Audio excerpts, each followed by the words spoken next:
ninka kursiga ku dhagan waxaan leeyahay kuwaana qaado qeyrka iyo dhacdooyinkaasi agagaarkaaga ka dhacaya in badan aad ogsoon tahay fariinta saddexaadii waxay tahay sabab ha u noqonin kursi aad isku dhajinayso sabab ha u noqonin hal ruux oo muslima dhiiggiisa. A political dispute turns into gunfire on the streets of the Somali capital. There's anger about delayed elections. So will Somali politicians find a common ground, or will this crisis derail the recent progress towards stability? This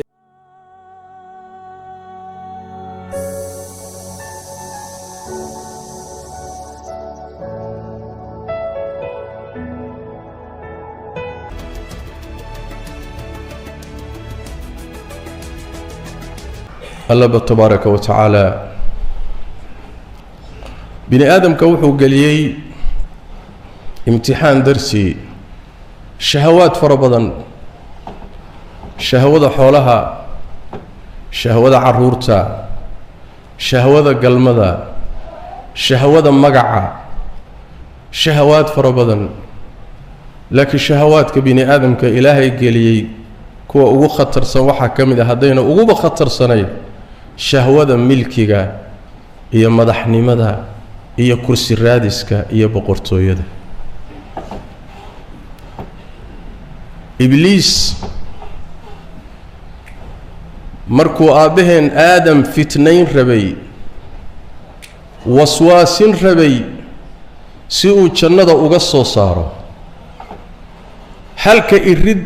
ee uu fahmay inuu ka gali karo waa laba iridood. irida koobaadi waxa weeye waa milki jacayl, irida labaadna waxa weeye waaritaan iyo jiritaan jacayl. saas daraadeed markuu sirahayay wuxuu ku yidhi yaa aadamow hal adulluka calaa shajarati alkhuldi wa mulkin laa yablaa ma ku tusaa geed haddaad cunto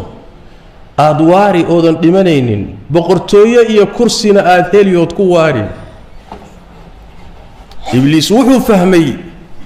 aadamaha meelaha laga galiyo iridaha ugu muhiimsani inay tahay kursiga iyo boqortooyada.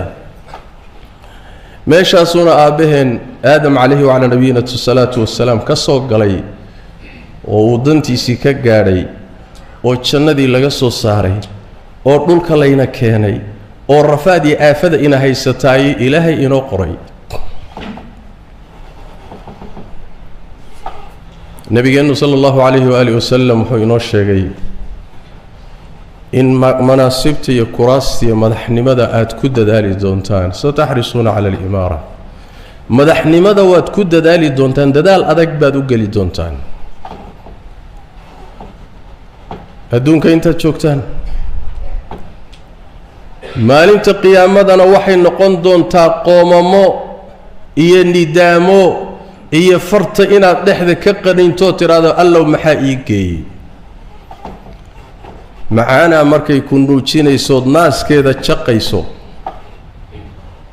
magacii iyo jaahii iyo maalkii iyo amartaaglayntii iyo rooggii casaa iyo sacabintii فنعمة المرضعة ناس كذي بتشقيسا وبئست الفاطمة بن النبي صلى الله عليه وسلم مركي كو جويسو ناس كا جويسو دب يا آفة مركاسي كو هيستا إني كو جويني سنة شكي ملا أهو ولي جد ناس كذا نوجي ميسد وكل جنان ميسد مالين كسر ناس كأي كاتشر تالوجو شوجا مدحني مدو ومدة وننكو علمه سأدله إمسا نين ويل كي سأدله كرسي جيبو قبصبي إمسا علم والد كي أدله كرسي درتي إمسا نين حاس كي سأدله كرسي درتي إمسا حاس نين كذا أدشي كرسي درتي dadka kuwaad ugu jeceshahay oo cuntada iyaga ku hormarini oo magaca la jeceshahay oo aad wax walba u huri lahayd markay noqoto inay kursi kugu qabsadaan waad khaarijini uma quudhid. kursigu waa shahwada ugu halisan bini aadamka shahawaadkiisa. sidaas daraaddeed markay timaado ruuxa muslimka waxaa la doonayaa inuu taxadarkiisa qabo. war meeshani waa meeshii lagu halaagsamay. taariikhda markaad dib u akhrido oo sijillaadka taariikhda aad soo rogto, taariikh gaal iyo taariikh muslimba caalamka wixii fitno soo maray intooda ugu badan waxaa sabab u ahaa kursi iyo raadintiisa. jagada iyo madaxnimadaasi mid ku fadhiya iyo mid ka riixanaya oo raadinaya baa adduunka soo rogay taariikhda akhriya. ilaa maantana adduunka waxa rogaya taas waay.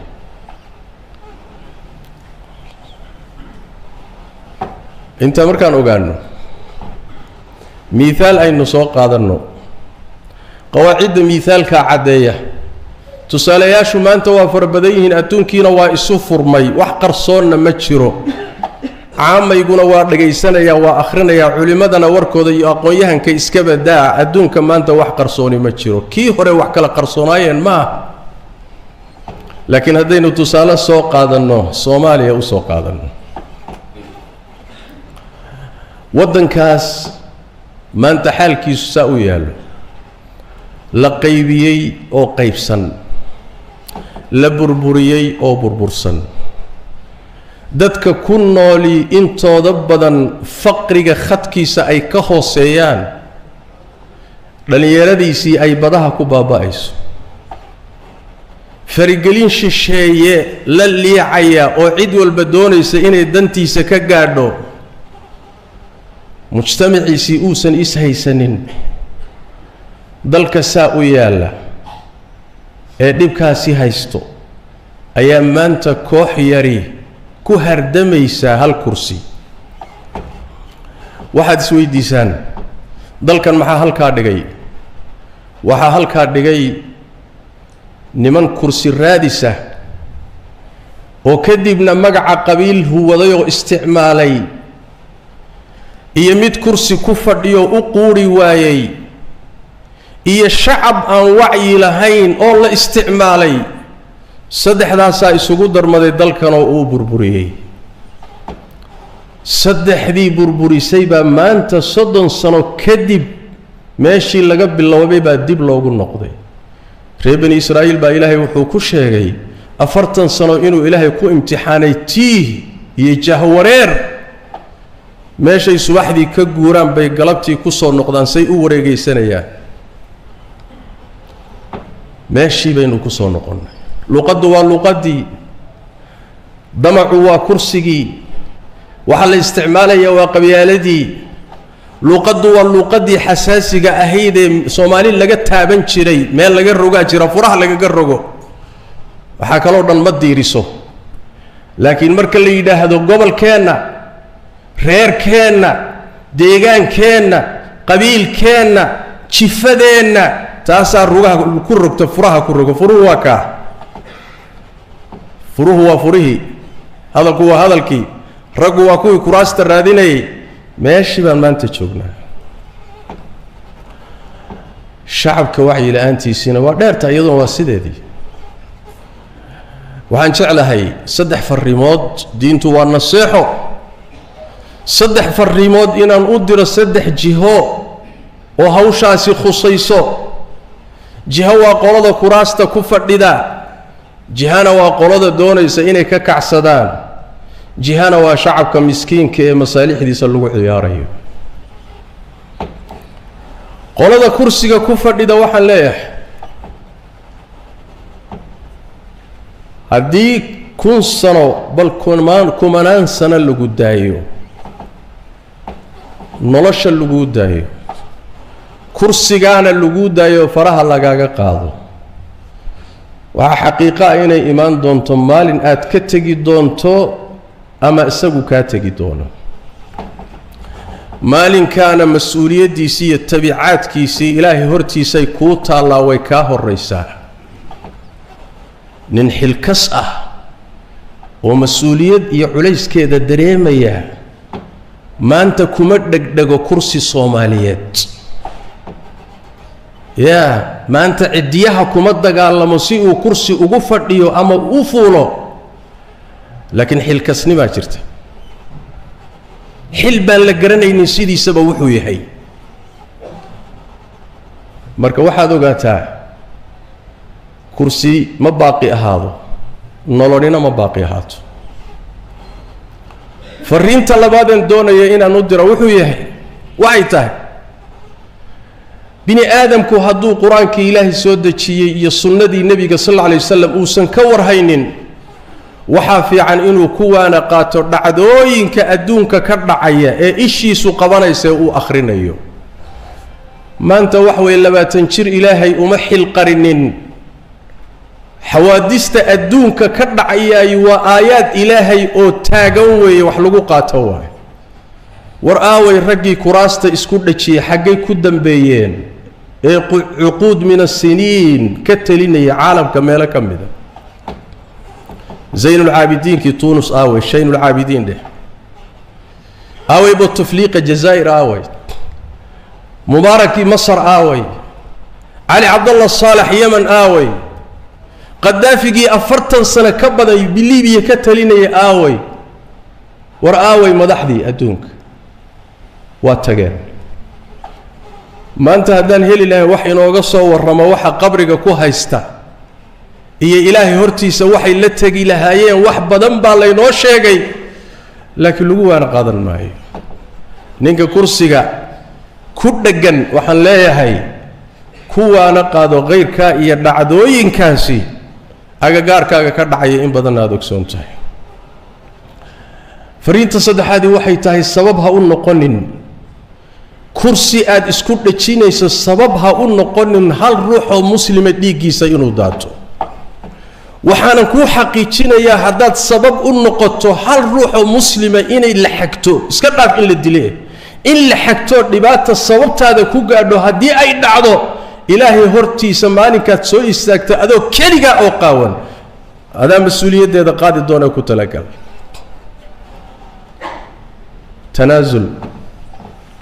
tanaasul kursiga lamaadan dhalanin kulamana dhalanin.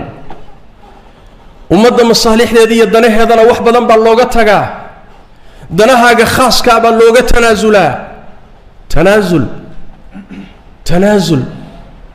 tanaasulku waa khayr iyo maslaxo.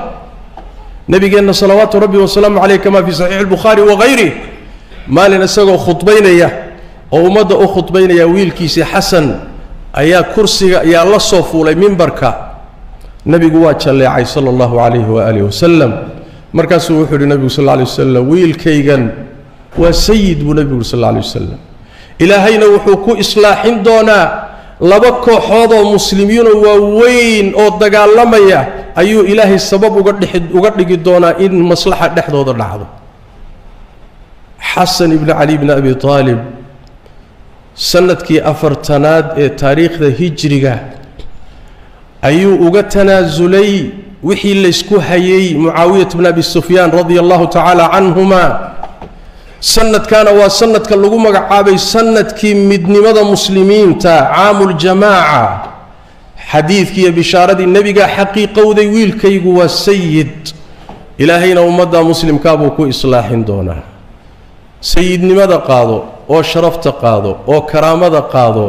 oo nin kursiga xoog lagaga qaatay sharaf male, nin la eriyey sharaf male, nin ummaddiisa u tanaasulay baa sharaf iyo qiimo ku nool adduun iyo aakharaba. tanaasuloo maslaxada u tanaasul. fariinta labaadii waxaan doonayaa inaan u diro kooxdan isku magacowday murashaxiinta madaxnimada ee doonaya inay kursiga ka riixdaan ninkaas, iyaguna ku fadhiistaan. fariinta koowaad aan u diraya waxay tahay, waad og tihiina waxaan idin xusuusinayaa kursigan iyo boqortooyada ilaahay baa gacanta ku haya cidduu doonuuna siiyaa. qul illaahumma maalika almulki tu'ti lmulka man tashaau watanzicu lmulka miman tashaa. dagaal iyo dadaal loo galayna laasim maaha in kursigaa lagu gaadho, midaan dadaalin buu ilaahay siiyaa. mid dadaalay oo dagaalamayna ilaahay waa ka qadiyaa. ilaahay baa hayoo gacantiisa ku jiroo bixiyee, bal horta rumeeya. waa midda labaadee kursigu waa mid laba ruuxna ma wada qaado 10 ma qaado 7 ma qaado hal buu qaadaa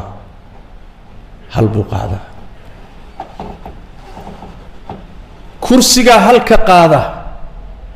waa midkii Soomaaliya intay isku leeysay la qaybiyay oo gaaladu intay u sameeyeen landis fulaan lagu qanciyay adiguna madaxweynaha tahay kursigii ayaa markii uu ku wada filaan waaya waxay noqotay in 10 kursi oo kala la soo saaro oo lagu qanciyo la yiraahdo landis kana madaxweyne fulaan kana madaxweyne fulaan war kursigu waa mid ilaahayna ninbuu u qoray هذه حقيقة بيه كما دبعاوة مدة صدحات اللي وحي تهي إن بدن أو كرسي رادي سو كوهن قودي باتشتا دنبنك الراعي إمي سآوي دقال أوغياشي آوي دات رجي دال كان سو بربوريي كرسي الرادين آوي انت كرسي كغفري ستي ويريهن كل قودنا وحي قاتين وحي دالك كرعي إلهي بين الله ارتقيان ميدان كوانا قادنين ميدان وحكو قادنين وحاليا هاي لقد قبيالة دايا هذا الكحنفت لدايا فتنتك انت هذا كفوقادا سي مسؤولية دي كتشرت الرقمة يا ذلك أطرا ذلك أطرا ظروفت أمد هيسة أطرا إلهي كبقى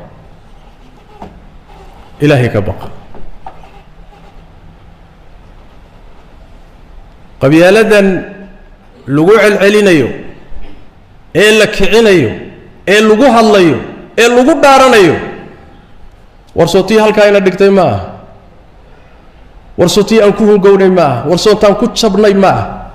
ورقورمي شاتي كلا إنا سو حيرتي صدن سنة كدب قورمي شاتي كلا سو حيرت سو إيدي أون معه وإيدي لكن وجه يدا إسبدلي شلي وحي هاي جنرال فلان بوها شلي ما أنت نوا سياسي فلان لكن واحد قالوا يسبدلي ما تشيرو وعلى فتنها أبابلنا آفنا ذلك يدتك صوها ونقننا شر هرسيدها ونقننا فتنة لما ردميو شرنا اللي اسكو مدرريو وان لقى فقادا وانا لقى تحدرا كهرتك بوليه كدبتك مله آفدو هذي هرطيه لا عدنا نوال بيسا ميسا دروس تيدنا وانو هينا waxaan leeyahay oon ugu dambaysiinaya kalimaadkan qolada ku leeyahay ummadan aad isu keenaysaan leedihiin mudaaharaad sameeya oo saaxadaha iyo banaanada aad isu keenayseen leedihiin dastuurka noo ogol war waxaan idin leeyahay meeshu waa muqdisho war waxaan idin leeyahay muqdisho idinka naga yaqaana war bishiiba intaasoo qarax baa ka dhaca war maalinkiiba intaasaa lagu dilaa war magaalada hubbaa dhexdeeda yaalloo ku faafsan war kooxad dadka laayaa tifka ah ama diin ha sheegteen ama kuwo kale ha ahaadeen war way fududahay dadka isu imaanaya dhexdooda in balaayo laga qarxiyo war mid baa ku dhex dhuuman karo isqarxin karaya war mid baa ku dhex dhuuman karo oo dadkan kada taxabadayn karo layn karaya war ayagaydan kontrooli karaynin oo haday dhaqaaqaan xoolahana burburini hantidana burburini oo boob iyo dhacba imaanaya hanti la burburiya imaanaysa mana kontrooli kartaan dawladina ma kontrooli karto been waay ya dawladaha waaweyn baa kontrooli kari waay mudaaharaadku markay dhaqaaqaan dadkan waxa ku jira dad xilma kas ah dad waxa ku jira wax booba isaabaad ijraan baa ku jira ya war Mareykan baa kontrooli waay oo Faransiis baa kontrooli waay oo Ingiriis baa kontrooli waay oo dawladii xoog badnaa baa kontrooli waay ummadu haday dhaqaaqdo lama kontrooli karo waxa dhici karana ma saadaalin kartaan isweydiiya mas'uuliyadda qaadi doona isweydiiya yaa mas-uuliyadda qaadi doona markaad ummaddan ku khamaaraysaan oo keliya ujeeddadiinnu ay tahay inaad ku abuurtaan keliyata breshar aad ku abuurtaan qolada idinka soo horjeeda oo waxaan la yidhaahdo muxuu ahaayey caalamka aad abuurtaan breshar ku abuurtaan ujeeddadiinnu intaa tahay waxay dhici kara iyo dhiigga daadan kara iyo aafada imaan karta iyo hantida burburi kartada aad wax badan ka ogsoon tihiin maxaad u khamaaraysaan maxaad dhiigga ummadda ugu khamaaraysaan maxaad masaalixdeeda ugu khamaaraysaan maxaad hantideeda ugu khamaaraysaan bimujarad inaad kursi gaadho aan la hubin inaad gaadhi doonto maxaad ugu khamaaraysaan dastuurkaa qaba waa xaq dastuuri ah war dastuurkan qabayo waa kee ma kii gaaladu idiin dejisay soo ma ah kii idinkala qaybiyey soo ma ah kii landhiska idinka dhigay soo ma ah dastuurkan aad sheegaysaan haddii uu kitaabka ilaahay iyo sunnadii nebiga ka hor yimaado waa xaq dastuuri ah dastuurkiinba caqligiinni iyo wacyigiinnu hadduu heerkaa joogo maanta aad garan la'dihiin war maxaa imaan kara maanta ummadda meeshaa laysugu keenayo maxaa ka dhalan kara aad qiyaasi la'dihiin masaladu masale siyaasadeed maaha masale dowlad loogu hiilinaya ma aha mas'aladani waxa weeye waa muslimiin lagu khamaarayo dhiig yar oo ruux muslima ka daata ayaa ka muhiimsan dhiig yar dhimasho ma aha dhiig muslim oo daata oo dhaawac ku daata ayaa wallaahi uma wallaahi ka muhiimsan kursiga iyo waxay u ordayaan nabi maxamed baana sidaa yidhi salawaatu rabbi wasalaamu calayh war ilaahay ka cabsada war ilaahay ka baqa war aakhiradiinna ilaaliya war ummaddan ha ku khamaarina war dalkan dhibka ka daaya war waxaan kadaa tafarsameeya war isu tanaasula war tartiib u wada hadla war wixii maslaxa isla xaqiijiya war damiciinna dib u liqa masaalixdii damiciinna khaas ka ah maslaxada dalka iyo dadka ka hormariya ilaahayna uga baqa tabaaraka wa tacaala fariintayda ugu dambaysa waxaan doonayaa inaan idhaahdo shacabkan miskiinka ah ee lagu ciyaarayo ee maalinna magaca qabyaaladeed loo soo huwanayo maalinna magacyo kaleeta loo soo huwanayo rag damac iyo kuraasi iyo shahwo kursi haysana ay maalinba dab ku daadinayaan shacabkan miskiinka waxaan leeyahay shalayna wixii meeshaa ina dhigay waa wacyi-xumadeenna nimankii jabaadaha hogaaminayee gaaladu ay soo taageertay ee dalka burburiyey waxay inugu kacsadeen qabyaalad iyo ree hebel markaan gubannayna innagaa dabkii ku gubannayd maantana waa sidii weeye cidda guban doonta oo dabka ku guban doonta waa innaga waa shacabka waa hooyada waa carruurta waa ardayga wax baranaya waa curyaanka war innagaa gubanayna waa dalkeennii waa deegaankeenii innagii baa gubanaynoo dab ku daadanayna maslaxadeena inaan garanno waaye inay isaga keen khaldamaan ma aha cid maslaxadeenna ficlan ka shaqaynaysoon dan inugu wadanin iyo nin dantiisa wadoo kursi doonayo awrka inugu kacsanayaa inaan kala fahmi weyno waa wacyi xumo in layna yidhaahdo soo baxa oo khatarta u badheeroo sidii dab laynugu dabaalalay oo kaleetana waa wacyi xumo inaan gacmaheenna ku burburina amnigii dalka iyo deganaanshihiisa iyo xasiloonidiisuna waa wacyi xumo aqoon darrada iyo wacyi xumadaana waa wax laynooga faa'iidaystay waxaan dhihi lahaa danteenna aynu garanno nabigeennu wuxuu ku taliyey salawaatu rabbi wasalaamu calayh fitanka ka fogaada meesha ay ka dhacayaanna ka durka ha isku dheerarinina hana dhudhuminina ciddii shanta la gasha tobankay la geli maxaad u dhimani maxaad dabka u geli maxaad laguu dili maxaad dhiiggaaga u daadin maxaad isu rafaadin maxaad heli qoladan kursiga doonaysaay shalay bay hayeen qaar ka mid a maxaa kuu soo kordhay bal isweydii kan hadda ku fadhiya markuu imaanayey sacabkaad u tunteenoo waxaad tidhahdeen farmaajo iigee maantana waxa weeye halkaasay maraysaa war midina malab idin daaqsiin maayo midina dhulka cagaar idinka dhigi maayo ninna shidaal idiin soo saari maayo ninna duruufihiinnan ka jawaabi maayo iyo aafada idin haysata ka jawaabi maayo aan idiin sheegay danteenna aynu garanno fitankana aan ka fogaanno yaan layna isticmaalin ayagana wixii maslaxa aan kula talino gacanta qabanno gacanta inaan qabanno warkada dalka annaga leh annaga lixjacla naga haysa hadayna adiga ka haynin hadday ogaan lahaayeen shacab is hortaaga hadduu jiro inuu jiro hadday ogaan lahaayeen shaki kuma jiro waxyaalaha qaarkood way ka gaabsan lahaayeen laakiin waa layna tijaabiyey waana layna arkay marka waxaan leeyahay wacyi aan yeelanno masaalixdeenna aynu garanno danaheenna aan ilaashanno nabigeenna wuxuu yidhi salawaatu rabbi wasalaamu caleyh sheegay markay fitanku kacaan oo aafaadku sidan oo kale u istaagaan danahaaga khaaska aad danta caamkaana isaga tag nebi maxamed baa yidhi salawaatu rabbi wasalaamu caleyh danahaaga khaaska aad dukaankaaga aad ganacsigaaga aad hawlahaaga aad mudaaharaad iyo kursi iyo orod iyo qajajac iyo isaga tag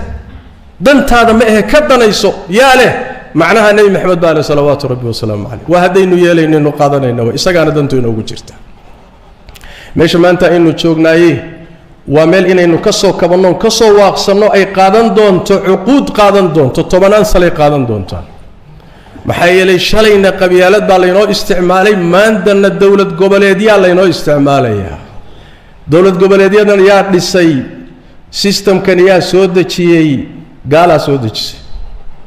beesha caalamka haddaad maqasho beesha caalamka waa dana gaalo waaye aad baana uga xumahay mutacalimiintii soomaalidu in warkooda ku bato beesha caalamka beesha caalamka beesha caalamka noo soo gurmato beesha caalamka war beesha caalamku yaa waay beesha caalamka ay ku soo gurmanaysa yaa waay aqli xumaada iyo waxay xumadaada intaad walaalka isfahmi weydeen walaalka ba waxaad leedahay beesha caalamka ay beesha caalamka beesha caalamku soo ta adduunka burburisay ma waa adduunka halka dhigtay ma war waxigeena aynu garanno soo ta halka ina dhigtay ma qabyaaladii reehebel iyo reehebel ahayd baa maanta waxa loo bixiyay landis iyo landis xageed ku aragtay dawlad goboleed dawladii dhexe ka awood badan xageed ku aragtay adduunka xagee ka jirta oo dawladii dhexe amarka ka soo baxay maya dhihi karta oo diidi karaysa xageed ku aragtay mithaal qaata billahi alaykum wa idinku dheereeyay kinyaynu hadda joognaa countiga governaha dawlad goboleedka madaxda ka ah dawladda dhexe amar hadday bixiso isagoo jeebaysan baa la soo qabanaa ma tahmise ma aha Ethiopia waatan kililo weeye kililka ninka madaxweynaha ka ah dawladda dhexe hadduu amar ka soo baxo isagoo jeebaysan baa la soo qabanaa wayna dhacday xagee buu ka yimid systemkan markaa ummadii inta lagu qaybiyay nin gobol joogay uu dhihi karo maya oo masiirka ummadda sidoo doona ka yeeli karayo systemkaasi yaa ku dajiyay yaa ku keenay yaa ku galiyay ma isweydiis ma dantaada ma isweydiis waa markaan leenahay meesha layna geedsiiyay godka iyo booraantana lagu riday inaan ka soo baxnaayay waxay qaadan doontaa cuquud aad u dheer iyo juhdi iyo dadaal iyo wacyi ummad wax fahansan oo dalkeeda iyo deegaankeeda ka danqanaysa oo danaynaysa ayay u baahan tahay xaaladda noocaas oo kale marka waxay u baahan tahay muhiimna ah shacabka Soomaaliyeed oo meelaad joogtaan badanihiina garta wacyi iyo fahamna yeesha masaalixdiinana u istaaga ma aha rag iyo hebel ma laakiin masaalixdiina dalkiina iyo deegaankiina iyo diintiina iyo dadkiina sallu wa sallimu ala khatamil anbiya'i wal mursalin allahumma salli wa sallim wa barik ala abdika wa rasulika muhammad wa ala alihi wa sahbihi ajma'in warda allahumma ala as-sahabati wat tabi'in وتابعيهم ومن تبعهم بإحسان إلى يوم الدين اللهم إنا نسألك الهدى والتقى والعفاف والغنى ربنا ظلمنا أنفسنا وإن لم تغفر لنا وترحمنا لنكونن من الخاسرين اللهم يا حي يا قيوم برحمتك نستغيث ردنا إليك ردا جميلا ووفقنا لما تحب وترضى اللهم اغفر للمسلمين والمسلمات والمؤمنين والمؤمنات الأحياء منهم والأموات برحمتك يا أرحم الراحمين وسبحانك اللهم بحمدك نشهد أن لا إله إلا أنت نستغفرك ونتوب إليك